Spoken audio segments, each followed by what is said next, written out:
Hello, and welcome to the Center for International Development's Friday Speaker Series. My name is Tomoki Matsuno, and I'm a sophomore at Harvard College and a student ambassador at CID. I look forward to today's discussion on bridging digital divide, technology as a force for inclusion. The format for today's session is 20 to 25 minutes presentation and around 20 minutes for Q&A. Before we get started, I want to mention a few housekeeping items. Given that this is a hybrid event, we will be asking questions from both in-person and virtual audiences. I'll be walking around with the mic for in-person questions, and Clara from CID will ask questions from the virtual audience. We are also recording today's session, but we'll keep the camera on the speaker, only ensuring that only voices from the audience will be recorded. The video of this event will be available on the CID YouTube channel afterwards. Our next speaker series is on Friday, December 2nd at 12 p.m. Eastern Time with Musoni Muril, Senior Advisor, Diversity, Inclusion, and Shared Leadership at UN Women. We hope to see you there. CID is also excited to announce that for now on, our speaker series events will be followed by CID Career Chats, which is a chance for Harvard students to meet one-on-one with the practitioner who presented at the speaker series. There will be limited slots each week, so make sure to subscribe and look for a CID newsletter each Monday with a sign-up link. But without further ado, I'd like to introduce our speaker for today, Aleem Walji. Aleem is a senior advisor at the International Monetary Fund responsible for strategy, innovation, and partnerships. His work includes capacity development related to digital money and central bank digital currencies, gender and inclusion, climate change, and green growth. Aleem co-led partnerships related to the fund's COVID-19 initiative, working closely with international partners, including the government of Japan, Germany, Canada, South Korea, and Belgium. Aleem also leads partnerships and resource mobilization related to the fund's technical assistance in fragile and conflict-affected states in Africa, Asia, and the Middle East. From 2015 to 2020, Aleem was the chief executive officer of the Aga Khan Foundation, AKF, in the United States, and director of World Bank Labs and chief innovation advisor within the Leadership, Learning, and Innovation Vice Presidency at the World Bank Group. He oversaw a portfolio of programs related to open data, big data analytics for development and transparency and accountability in the delivery of public services. Aleem also led initiatives focused on innovations in finance to serve base of the pyramid BOP clients and youth engagements and peace building programs with a focus on the Muslim world. Prior to joining the World Bank, Aleem served as a head of global development initiatives at Google.org with a focus on Eastern Africa. He led efforts related to increasing transparency and accountability in governments and supporting the growth of small and medium-sized enterprises in Africa. Thank you all for being here, and Aleem, over to you. Thank you. I have a mic. Are you all able to hear me? Excellent. Well, thank you for the introduction. That's a mouthful. I was asking him not to read as much, but I think he read more than was necessary. It's a pleasure to be here. If anybody wants to move up, I want to respect kind of the COVID stuff, but it would be nice to have you a bit closer. Leave that up to you. Let me just say one thing, that I'm not speaking today in any official capacity related to my work at the IMF. This is more sort of a career chat, if you like, and just an overview of some of the stuff that I've been working on over the years and ways in which I think this matters for development. So I start with a thesis. I've done a lot of stuff about digital. I've done lots of work around, technology. We've been hearing the term digital divide for a long time. And my thesis is really very simple, that technology is value neutral, and it's not going to include people by default or by accident.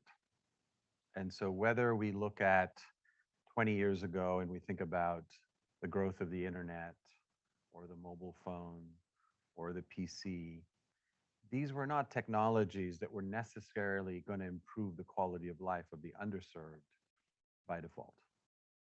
And I would argue that today, with the power of what one might call disruptive technologies or exponential technologies, and the list goes on from AI to ML, to blockchain, to Internet of Things, to cyber, to cloud, to 5G, to biotech, you can sort of, it's interesting that so many of these are happening at the same time, which means the network effects and the compounding effects of these are even more um, sort of larger and accelerated, that I would argue that these technologies are actually likely to exclude more than include people.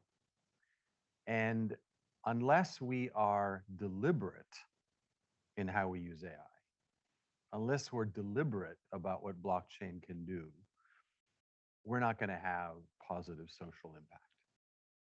However, on the flip side, and I'm very optimistic about this, though cautious, if we look at these technologies as a force and as a multiplier for inclusion, there's plenty of possibilities there as well. In fact, I would argue transformational potential, right? And I mean, we can look at examples of robotics or, kind of automation in the workplace and displacing workers, and there's lots of, op-eds you read in the newspaper about how, there's less need for workers now.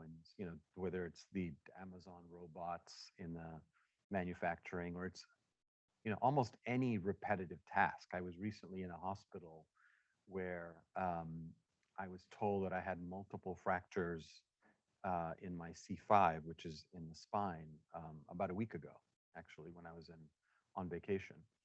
And as it turns out, the radiologist just misread the images. And as it turns out, machine learning is much more effective and much more accurate in terms of reading X-rays and CT scans. Now, what does that mean for workers, especially workers that make mistakes like that, right?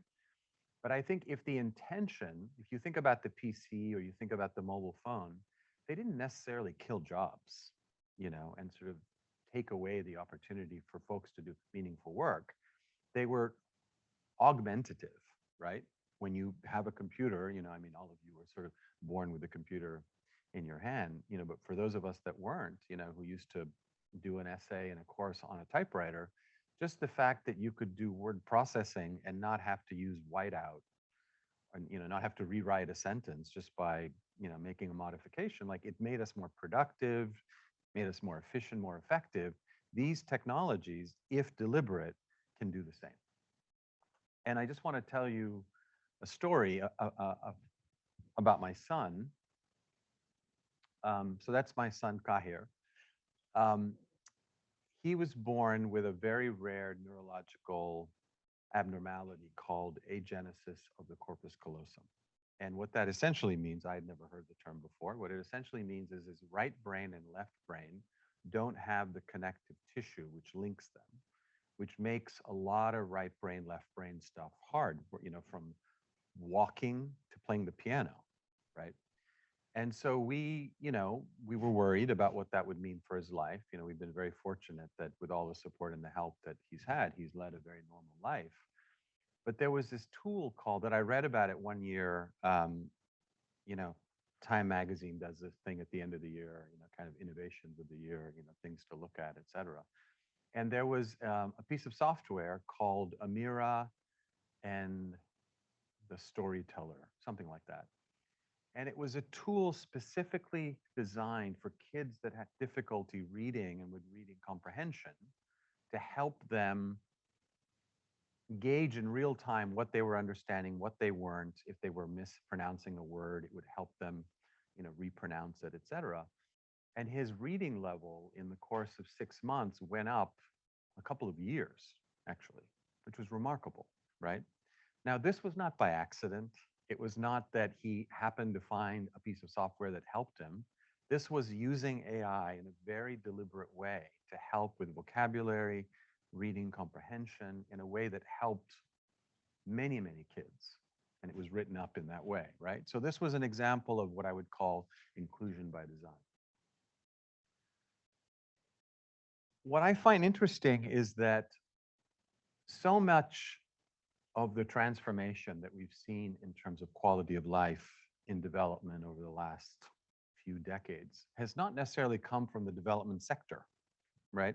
It's often not from, civil society organizations or NGOs or even the private sector sometimes that was trying to solve a problem for poor people or for underserved people, but often it was a new way of using a technology that was actually transformational. So if you think about the mobile phone, initially the sense was, how is anybody, going to be able to afford this? How are they going to be able to afford the hardware? How are they going to be able to afford airtime? But the real innovation, I think, that made the mobile phone so powerful for the poor was actually a business model innovation.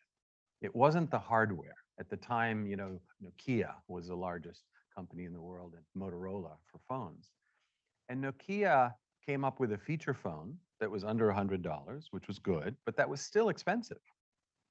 But what happened is that the idea of that you could buy a prepaid phone card where you could buy airtime in micro amounts as you could afford it as needed made the phone affordable all of a sudden.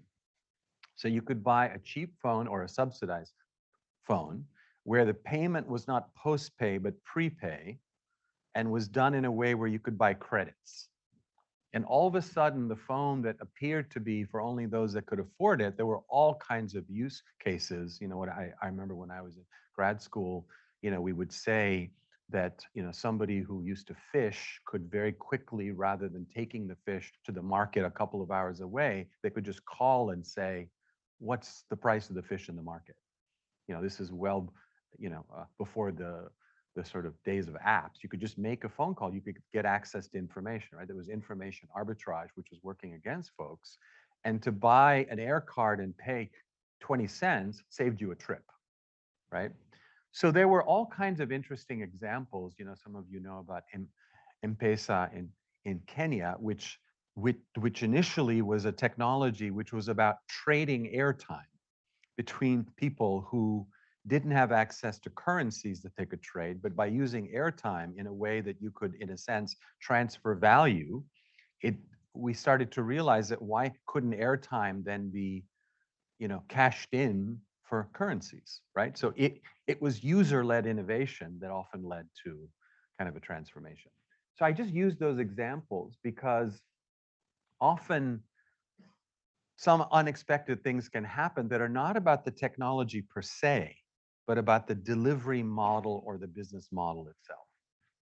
And so I want to give you a few examples of AI and blockchain that have been inclusive by design, both the technology, but also the business and the delivery model. So these are 5 examples.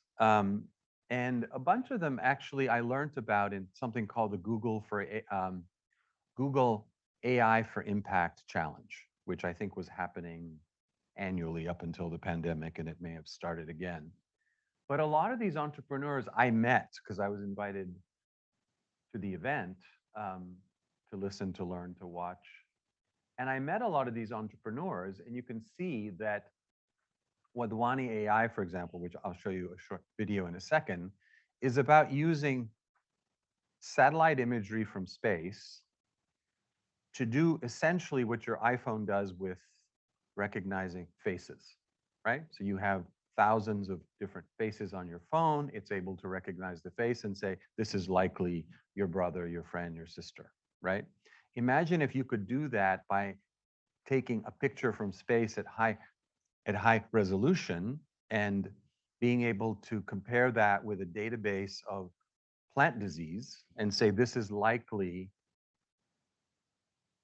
a pest called X, and you should use this pesticide rather than that one. Don't waste your time or your money in this way. Don't apply it every day, apply it once a week. And that intelligence, based on just image recognition, served to a farmer on a phone, can actually save tremendous amounts of resources. But one of the constraints with Wadhwani is that there's not a large enough database of images of pests in Africa for it to work well enough, right? So the stack is built, the technology's in place, but what would make it more effective, reliable, and useful is if the training data set was larger, right? Hara. Hara is a group in Indonesia which does all kinds of things. How many of you have heard of Hernando de Soto? Does that name ring a bell? So when I was in grad school up the river, what he was the sort of one of the most interesting people we read because he had this idea that the largest asset in the world, which is not collateralized, which could lead to a huge amount of access to capital and financial services for the poor, is land holdings. We just don't have the cadasters. We don't have the maps. We don't have ways to um, sort of prove or guarantee land tenure. And so what Hara has done is uses, sort of a simple GPS device to walk around a plot of land and to digitize it and to ascribe that land to a person through an ID. And for that ID then to be immutable and the land holdings to be immutable, to say, I own this land, which all of a sudden you now have an asset that can be collateralized, which means you can take a loan, you can get microinsurance, you can open up an account at a bank if you so desire. So by taking an asset that you already have, but digitizing it in an immutable way using the blockchain, all of a sudden you now have access to financial services. What Quill has done, some of you might have heard of Grammarly. Have any of you heard of Quill? Which is one of my points, actually. So what Quill is it's a technology using AI again, which allows a number of kids, often in underserved, underprivileged areas in the United States, who don't have access to a tutor to improve their writing. So as many of you know, as you can imagine, as you do your essays, to go to university or write a cover letter for a job, the ability to write in a convincing, compelling, clear, concise way has a huge impact on our ability to work in a meaningful way or to get higher education.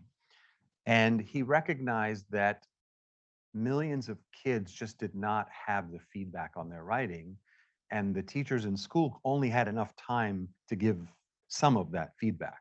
So what if we could use AI not only to help you improve a sentence, your sentence structure, your spelling, your grammar, but also the persuasiveness of your argument? So it's not a technology that is supposed to be used alone by a student, but as an aid to a teacher. So that's one of the innovations. But the other innovation is the business model, which is that it's free for teachers and for students, but school districts use it. They collect all the data and the analytics, and they use it then to assess, how well a teacher is doing, how well students are doing, how well a course is, how effective it is in terms of improving writing skills, et cetera. And so it's essentially, subsidized in a way that it's free to the users, both the teachers and the students, and it's now being used by over 5 million kids just in the United States. But I asked myself, why isn't that being used by 100 million kids? Because the stack is built, the technology's in place, it's available in English. We will come to that in a second. Skill Lab is a way of, when you have new immigrants, when you have unemployed workers, when you have workers who may not speak English as well or the language of the land, but they have capabilities that would allow them to work in a workplace, but they just don't have the networks or the CV to get them the job. Skill Lab runs a capability test and allows you then, using AI, in a sense, create a portfolio and a CV that then presents you to employers, especially now, with all the labor shortages, and said, this is a person who may not be accredited in your area, but has the capability to do A, B, and C. We've run the tests. It works. They know how to, they know how to do it. And NextLeaf Analytics is essentially using Internet of Things around health devices, right? So if you think about COVID-19 and vaccines and vaccinations, it was one thing to develop the vaccine, but what about vaccinations? How do you get shots in arms? And in the developing world, where the cold chain really matters, a lot of vaccines can be not useful if they don't have the cold chain doing exactly what it's supposed to do. So this is using Internet of Things to be able to track the vaccine all along its way to see if it ultimately is effective where it's supposed to be. So I'm just going to show you, just because it's one thing to describe this, it's another thing for you to hear it for a second. Is it here? Yeah. This is Wadhwani. With an estimated 6 million cotton farmers, India is one of the world's biggest producers of fashion's favorite fabric, but massive amounts of their yield is lost to pests. Using the power of artificial intelligence, Cotton Ace by Wadhwani AI helps farmers monitor and counter infestation before their crops are damaged. The ingenuity lies in its simplicity. Farmers install pest traps, photograph the trap catch, and upload the images to the Cotton Ace app, where AI analyzes it and gives real-time recommendations on what pesticides to use and when to apply it. In early trials, it has reduced pesticide use by an estimated 25%, increased awareness of overuse, and raised incomes for the farmers using it. That's one. And the other one.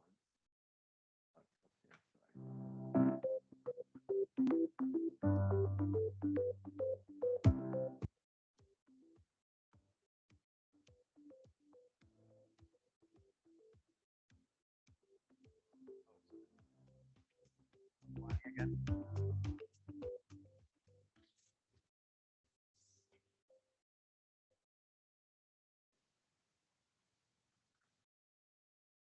Skill Lab.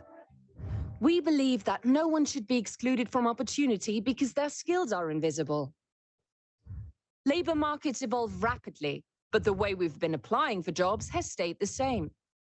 At Skill Lab, we build software to help your employment and career services empower people and turn their skills into careers. With our technology, you can invite people to an easy-to-use mobile application and enable your organization to provide data-driven career guidance. Let's take a look at the app. Skill Lab guides users through an AI-assisted interview to capture their skills, creating a detailed skill profile. Based on their profile, users can explore jobs and education that fit their skills, interests, and goals. Users can apply for jobs with automatically generated materials that are tailored to the job and show what they're capable of. At the same time, your employment and career services can provide better career guidance by working with users' detailed skill profiles generated with Skill Lab. Additionally, our advanced analytics reports provide data-driven insights about user groups to inform your decision-making and service delivery. Skill Lab is currently available in 27 languages and offers the highest data protection standards. Join our partners and clients in over 25 countries and be an innovation leader. You too can empower people to find pathways to employment and turn their skills into careers. To learn more, visit us at skilllab.io.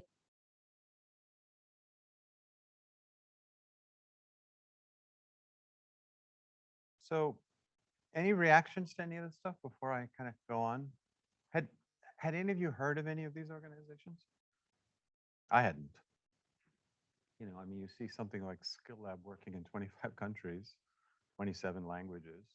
NextLeaf is working in over, I think, 30 countries. I mean, this is important stuff, right? But when I worked at the World Bank, I remember the president, Jim Kim, who I think was here for many years, he said something that I've never forgotten, which is he said, we don't want to work on solutions that are not commensurate with the scale of the problem. So I just mentioned what Quill is doing in the United States, working in 12,000 schools, 5 million kids. That's amazing. But think about a country like India, where English is also used in the education system widely. What's to prevent that same algorithm, that same technology stack from being useful to teachers for 10 times that many kids? But what's the incentive for that to happen? Certainly the entrepreneur that's working with the US student population in mind is not, thinking about how do I make this work in India, but who is thinking about that? And what's interesting is that I mentioned, right, that I learned about most of these entrepreneurs at the Google AI for Social Impact Challenge. Google incubated a lot of these guys and helped a lot of these guys on the technology front. But when I asked the entrepreneurs, what's holding you back from scaling? What's holding you back from reaching more people? What's holding you back from being able to achieve your mission? The two things I almost never heard, which everybody thinks is the binding constraint, the major constraint. I'm not arguing that this is not a constraint, but the things that I never heard, like, gosh, if we just had more tech, we just had more engineers, better algorithms, more support, we could really scale. It was almost never technology, even though we're talking about technology and disruptive innovation. And I rarely heard that we just need a lot more money. If we just had more money, we could reach more people. That's not what I heard. And yet, in the kind of impact investing world, that's generally what we provide, is access to finance. Sometimes a little bit of, mentorship and support, often more technology, for sort of incubation and acceleration. But what I heard repeatedly were things like, I just can't get a contract with the government. They just don't understand what I do. One of the entrepreneurs from Skill Lab actually said, it's like a mouse dancing with an elephant. They just don't know what to do with us. Often they step on us. Their whole model is software as a service. Most governments don't know how to procure software as a service. You either buy the software, you subscribe to it, et cetera. They don't quite know how to procure something like that, right? Regulatory issues. When you think about, and I mentioned M-Pesa in Eastern Africa, it took off in Kenya in a really significant way, probably around more than 10 years ago. But for a number of years, all the adjacent countries in Eastern Africa couldn't get their mind around digital money, digital ways of payment on a mobile phone. And it was often because the regulatory regime said, this sounds like a bank, it should be regulated like a bank. It wasn't a bank, it was a non-bank financial innovation.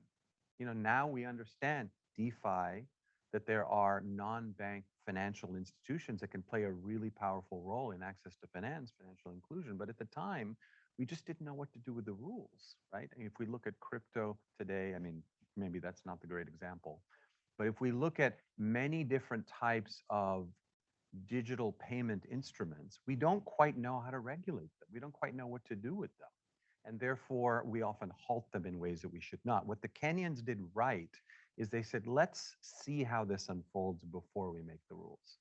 They made rules, right, to be sure, but they waited to see how this played out in a way that created an enabling regulatory environment. Often it's skill gaps themselves. Often those on the receiving end, whether it's Wadhwani AI, Wadhwani also does something called anthropometry, which is essentially measuring birth weight of young kids a few months after they're born or a few weeks after they're born, and using that as a predictive analytic to see if they're likely to be stunted or not. So they've got the data now.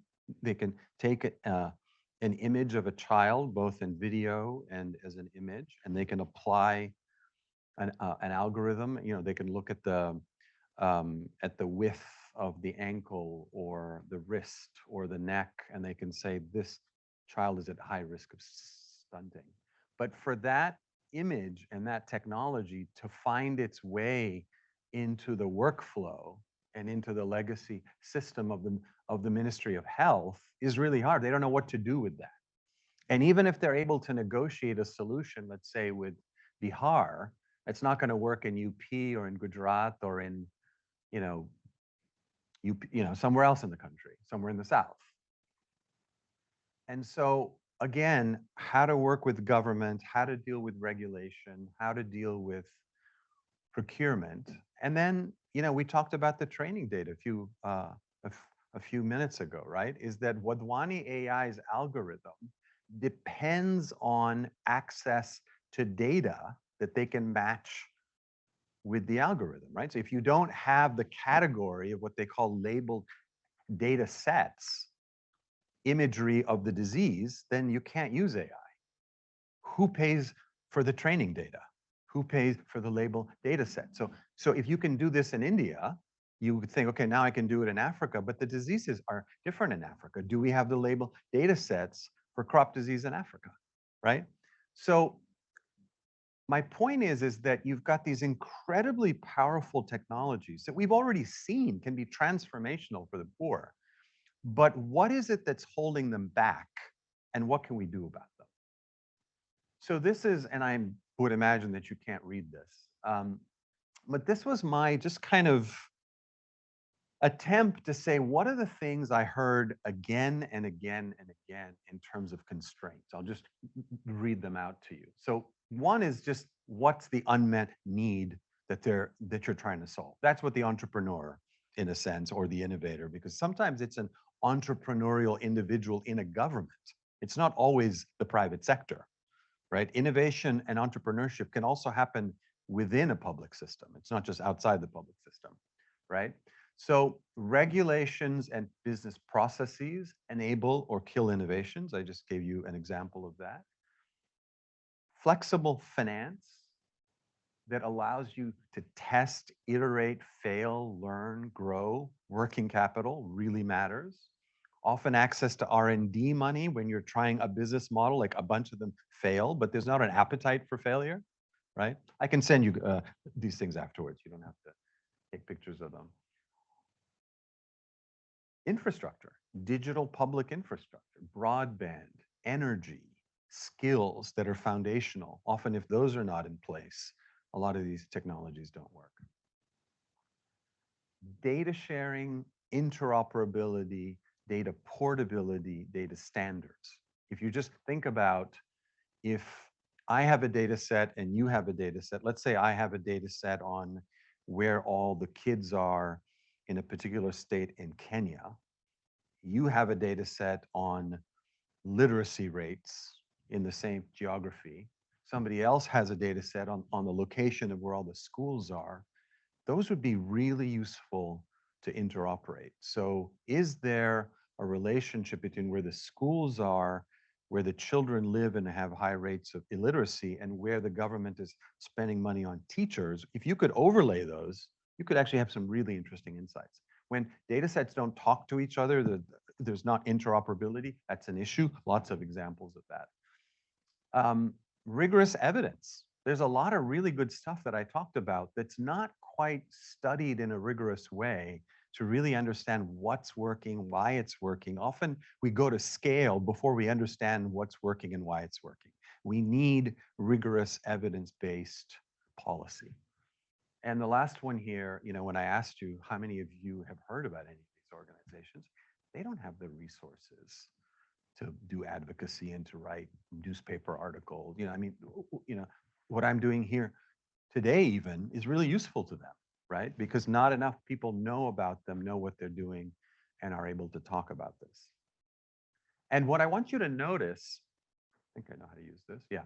So what I want you to notice is most of them are resourced by these groups, right? If they're for-profit, some of them are, it's investors. If they're not for profit, many of them are, it's the philanthropists, right?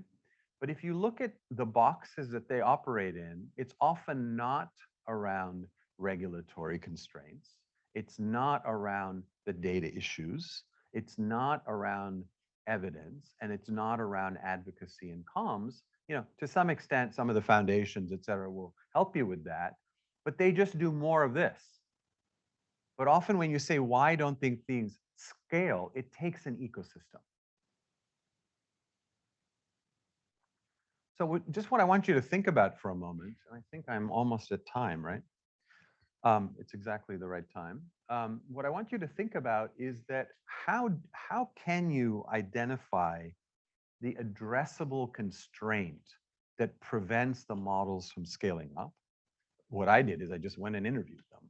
And then I started to see the groupings, right? And then I had a convening at a think tank in Washington, and I invited policymakers and entrepreneurs and multilateral institutions and researchers and foundations and investors and said, why aren't we talking to each other and working with each other in ways where we can do handoffs, right? So if you can invest in the model, you can, help and see where there's a technology need, where there's a working capital need.